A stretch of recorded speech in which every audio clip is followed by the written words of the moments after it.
فقدت الساحة الفنية المغربية اليوم الفنان محمد بوزباع أحد أهم رجالات فن الملحون الكبار بالمغرب بعد صراع طويل مع المرض. فعن عمر يناهز 76 عاما توفي في الساعات الأولى من صباح اليوم رائد فن الملحون محمد بوزباع. جثمان الراحل وري ثرى بعد عصر اليوم بفاس. سعيد معواج، مصطفى الزاهري وحنا بن جلون. كان ذات يوم بهذا البيت كما بصم حضوره عبر الأثير والصورة بأمكنة أخرى.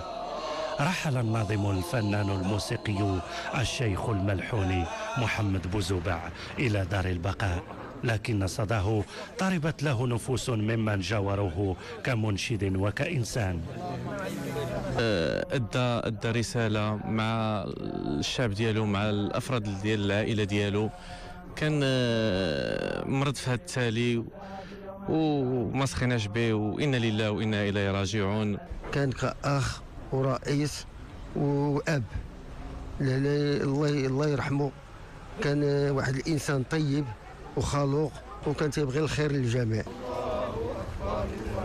بمقبرة القبب حضر لوداع الشيخ الهرم أيقونة الملحون محمد بوزباع أحباءه، وهم يذكرون جيدا مواقفه كما يتمثلون مواقعه في قلوب المعجبين.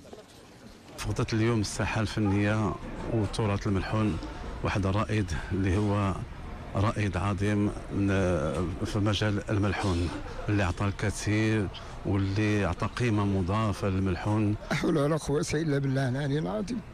كان رجل كان كيتهلا فينا، كان دايرنا بولادو، ماشي ولادو كان دايرنا الحاجة اللي كتنقصنا كيكمل عنا، وأي حاجة الحمد لله، اللهم لك الحمد. رحيل محمد بوزباع يمثل فقدانا جللا لأحد المشايخ الكبار بالذاكرة التراثية للعاصمة الروحية للمملكة المغربية، تاركا وراءه رصيدا تجاوز 170 أغنية وقصيدة لفن الملحون. وإنا لله وإنا إليه راجعون.